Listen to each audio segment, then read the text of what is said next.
I want you to picture a map of the world for a second. Um, Zoom in, specifically on the Horn of Africa. Okay. If you look at this region just, purely through the lens of geography, it looks like it won the lottery. Right. I mean, you've got this incredible And coastline. the massive coastline sitting right on the choke point of global shipping. It connects the African continent to the Middle East, to Europe. You've got huge potential for agriculture, untapped energy reserves, and a population that is just incredibly young. On paper, you are describing an economic juggernaut. It has all the pieces. Exactly. But then you put down the map and you pick up the newspaper, and the headlines coming out of the Horn, Somalia, Ethiopia, Sudan, Eritrea, they're rarely about economic booms. No, they're about civil war, famine, displacement. And just chronic instability. It's a jarring disconnect. You have all the ingredients for success, but the cake never seems to rise. That's a good way to put it. And that is the paradox we are wrestling with today. Why do nations with so much potential struggle so profoundly? And maybe more importantly, is it fixable? To answer that, we're doing a deep dive into a really heavy-hitting piece of analysis. It's titled Inclusive Institutions, Inclusive Futures. Right. And just to set the stage for you, this isn't your standard NGO report about, we need more aid money. No. This analysis takes one of the most famous economic theories of the last 20 years, from Ezemoglou and Robinson's book, Why Nations Fail, and it applies it specifically to the Horn of Africa. I love Why Nations Fail. It's one of those books that just changes how you see everything. But for anyone listening who hasn't read a 500-page economics textbook recently, what's the core thesis we are working with here? The thesis is radical because of what it dismisses. It basically says, stop looking at geography, stop blaming culture or religion, and please stop thinking that poverty is caused by a lack of natural resources. None of that stuff. None of it. The argument is that the destiny of the Horn of Africa is determined by one thing and one thing only. It's political architecture. It's institutions. Exactly, the rules of the game. The success or failure of these nations boils down to whether their institutions are inclusive or extractive. Okay, so those are the two buzzwords for today, inclusive versus extractive. Let's strip the academic paint off of them. When the source talks about inclusive institutions, I assume they don't just mean everyone holding hands and singing Kumbaya. Aha, definitely not. No. In this context, inclusive is a really hard-nosed economic and political term. Right. Politically, it means the state is pluralistic, it's broad-based. It means a significant portion of the population has a say in how they are governed, rather than, say, a single dictator or a small junta. So you can't have inclusive institutions if one guy makes all the calls. Impossible. And then there's the economic side, which is just as important. Inclusive economic institutions enforce property rights for everyone, not just for the elite. A level playing field. A level playing field, exactly. So if you have a good idea, you can start a business, and the law will actually protect you. It lets talent rise. Okay, that sounds like the goal. So now, introduce the villain. What is an extractive institution? Because extractive just makes me think of mining or drilling for oil. That's actually a helpful mental image. But instead of mining the earth, these institutions are designed to mine the citizens. So they're extracting from the people. Yes. An extractive institution is designed to take wealth and power from the many and concentrate it in the hands of the very, very few. Wait, so are you saying the instability we see isn't a malfunction? You're saying the system is working exactly as it was designed. It's just designed to rob people. That is the critical realization. We often look at a corrupt government and we say, oh, they're so incompetent. Right. This theory argues, no, they are highly competent at doing what the system is built to do, which is to enrich a small elite at the expense of everyone else. That is a cynical, but yeah, probably accurate way to look at it. It changes everything. I mean, if you're a young person in the Horn of Africa living under these extractive institutions, you know that who you know matters infinitely more than what you know. And the legal system isn't there to help you. No, it's there to protect the elite from you. This leads us to one of the biggest myths the source just busts wide open, which is the resource trap. I think the general public has this idea that if a country is poor, it's because they don't have stuff. If you just found oil or gold or got a bigger aid package, they'd be rich. That is the resource curse fallacy. Yeah. And the source hits this hard. Just look at the data. You have countries floating on oil that are miserable, violent, and poor, And then you have countries with zero natural resources. I mean, think of a place like South Korea or even Switzerland that are incredibly wealthy. But surely having a gold mine helps. I mean, money is money. Right. It can actually hurt if your institutions are extractive. This is the really counterintuitive part. How? If you have extractive institutions where the elite control everything and you suddenly find a massive oil reserve, what happens? I guess. The elite fight even harder to control the oil. Bingo. The stakes just go up.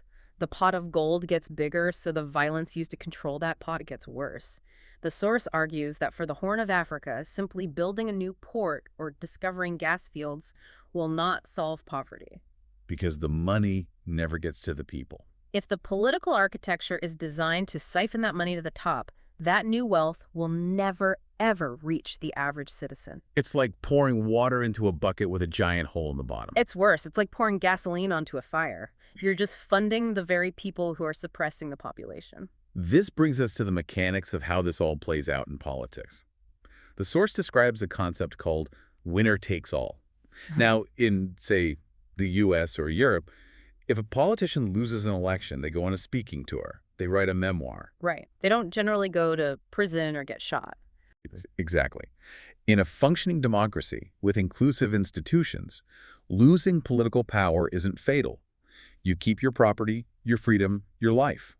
But in the Horn of Africa, under these extractive systems, power is often completely unchecked. The person who controls the state controls everything. Everything. Like what? The army, the central bank, land rights, business licenses, import permits, everything. So it's like a game of Monopoly, where if you lose, you don't just lose the game, you get kicked out of the house and your car gets stolen.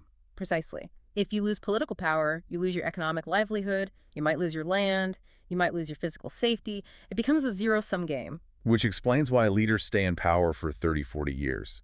Yeah. It's not just that they love the job. It's that they're terrified of the alternative. It is a survival strategy. And this is why politics in the region can become so incredibly violent. If capturing the state is the only way to ensure your survival and wealth, you will fight to the death to get it or to keep it. The cost of losing is just too high to accept. That is a terrifying dynamic. But I want to pivot to the economic side of this fear. The source brought up a term that I remember from Econ 101, but they apply it here in a really interesting way. Creative destruction. Ah, yes. Schumpeter's famous concept. Normally, destruction sounds bad. But in economics, we want this, right? Oh, we need it. Creative destruction is the engine of progress. It's the process where new technologies or new business methods replace old ones. The car replaces the horse. Streaming replaces cable TV. It destroys old industries. But it creates massive new value for society. Okay, so innovation drives growth. But the source argues that in the Horn, leaders actively block this, which seems insane. I mean, why would a leader want their country to stay backward? Wouldn't a richer country make the leader richer too? You would think so, but you have to look at the incentives from their perspective. Imagine a hypothetical scenario. You're a powerful elite in a fragile state, and you own the monopoly on candle making. You are rich and powerful because everyone has to buy your candles. Okay, I'm the candle king. Life is good. Life is great, but then some brilliant young engineer, let's say a nobody from a rural village, invents the light bulb. It's cheaper, it's brighter, it's safer, it's great for the country. But what does it mean for you, the candle king? Uh-oh, I'm out of business. You're out of business. But it's worse than that. If that young engineer gets rich from light bulbs, they gain influence. They might start funding an opposition party. They might demand better roads or fairer laws. They become a rival power center. A rival. So to stay in power, what do? I have to ban the light bulb. Exactly. You use your political connections to deny the engineer a business license, or you tax them into oblivion, or you just seize their company. The source argues that elites in the Horn often fear economic development because it redistributes power. Wow. They would prefer a smaller pie that they control 100% of, rather than a rapidly growing pie where they might lose their grip. Man, that explains so much. You see these countries where it's incredibly hard to get a business license, or the internet is throttled, or certain industries are just off limits. It's not incompetence. It's a containment strategy. It is fear of competition. Real development requires disruption. It requires old elites to lose money so that new efficiency can take over. Extractive institutions are built specifically to stop that disruption from happening. Let's follow that thread into the violence we see. We've talked economics, but The source draws a straight line from these institutions to civil war. Yes, and it really challenges the standard narrative. Usually when we see conflict in the Horn, say in Ethiopia or Sudan, analysts will say, oh, it's ancient ethnic hatreds or it's a clash of religions. The lazy explanation. The very lazy explanation. The source says, no. People don't just pick up AK-47s because they have a different dialect than their neighbor. They fight because they are excluded. Excluded from what? The vote. The vote, yes, but also the budget, the protection of the law. If the state is winner takes all and your group isn't the winner, then you are the victim. If the only way to get a road built in your village or to stop the police from harassing you is to have your guy in the presidential palace, then you're going to fight to put him there. you're going to fight like hell to put him there. So diversity isn't the problem. Diversity is a fact. It's not a problem. The problem is how institutions manage diversity. I mean, plenty of diverse countries are stable because their institutions are inclusive. Power is shared, resources are distributed fairly, and no single group dominates everyone else. But when the state becomes a vehicle for one clan or one ethnic group to extract resources from everybody else, Then diversity becomes a flashpoint. The source is very clear. Stability doesn't come from suppressing these groups with a strong military. It comes from inclusion. You have to lower the stakes of politics so that losing an election doesn't feel like an existential threat to your whole identity group. this feels like a good moment to talk about the rule of law. Because, again, this is a term we throw around a lot. Oh, we need rule of law. But the source frames this not just as a justice issue, like, catching criminals, but as a purely economic strategy. Absolutely. Think about it from the perspective of an investor. Let's say you are a Somali diaspora member living in London, or an international company. You have money you want to invest in the region. What is the one thing that keeps you awake at night? That someone is just going to take it. Right. That the government might seize your factory, or a powerful general might decide he owns your land now, or the rules might change overnight because of a whim. Without the rule of law, specifically, independent courts that can tell the government no, you cannot have long-term investments. So people keep their money in cash or they move it offshore. Or they only invest in things they can hide or move quickly.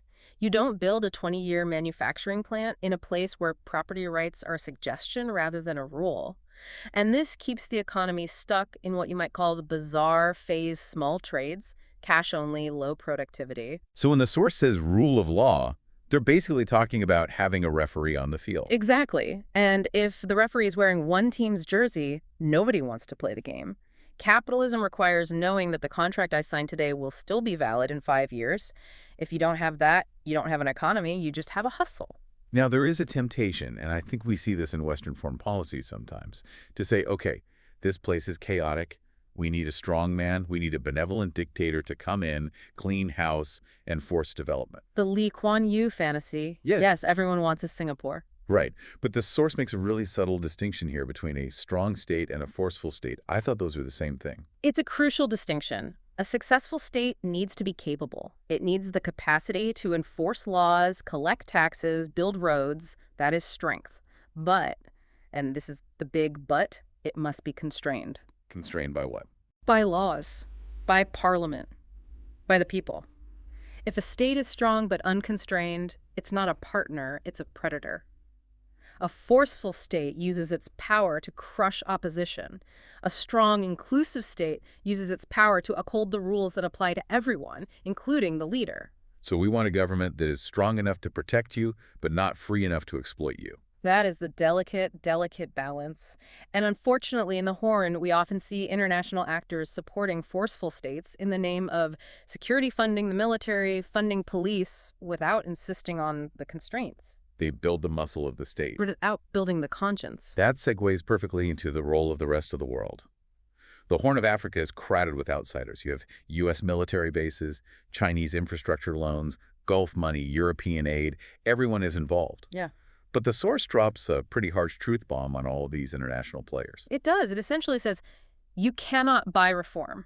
Outsiders cannot build inclusive institutions. Wait, hold on. We pour billions into governance programs, democracy building, all that stuff. Are you saying that's just useless? Not useless, but it can only help on the margins. Think about the incentives. Legitimacy is a domestic product. You can't import it. Right. If a leader reforms his country just to please a donor in Washington or Brussels, those reforms are shallow. The second the money stops, the reforms vanish. It has to be homegrown. It has to be the result of a domestic bargain. The people in the country have to demand it, and the elites have to agree to it. Outsiders can provide a safety net, maybe some technical advice, but they cannot force the political elite to share power. In fact, sometimes foreign aid makes things worse. Oh, that seems totally contradictory. Think about the accountability loop. In a normal system, a leader needs to tax the people to get money.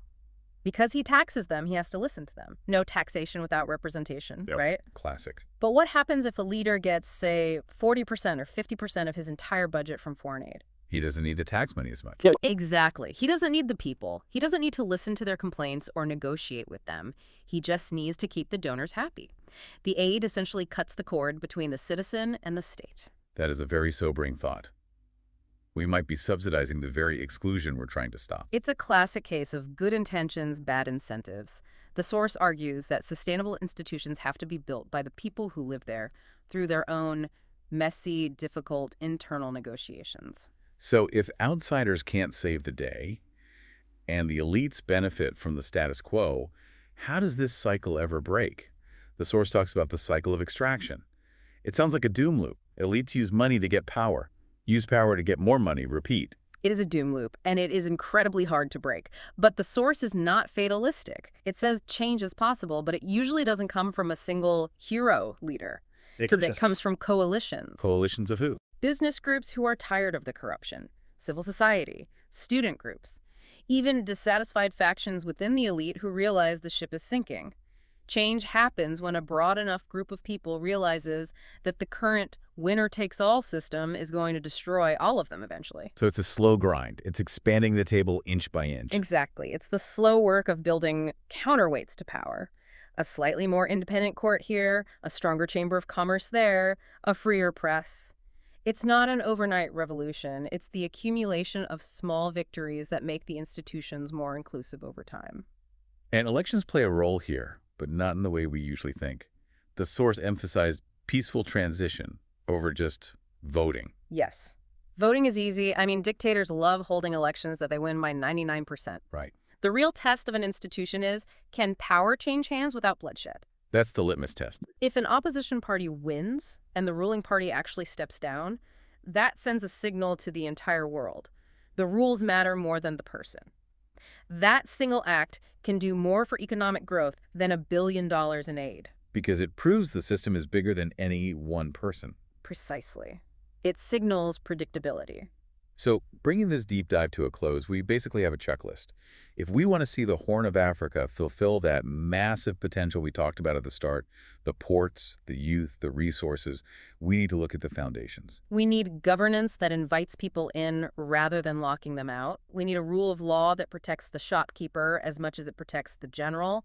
We need to allow competition, let the best idea win, not the person with the best connection. And we need to stop thinking of stability as just security. Real stability is people feeling like they have a stake in the future. That's the bottom line. You cannot have sustainable growth if 90% of your population is locked out of the room where the decisions are being made. It really forces you to rethink how you consume the news. Next time you see a headline about a coup or rebellion in the Horn, don't just think chaos, think institutional failure. Ask yourself, who was excluded? What monopolies were being protected? And realize that the solution is almost always political, not technical. You can't engineer your way out of a political crisis. And that leads me to the thought I want to leave you with today. If the source is right, and the future of the Horn depends entirely on these messy domestic political struggles, what does that mean for the rest of us? If our aid dollars, our military bases, our diplomatic pressure, if they can't fix the problem and might even be making it worse by breaking that accountability loop, do we need to step back to let them step up? Or is there a different way to engage that actually supports the people, not just the power structures? It's a very uncomfortable question, but one we absolutely have to ask. Definitely something to chew on. That's it for this deep dive into the institutions of the Horn of Africa. Thanks for listening, and we'll catch you on the next one.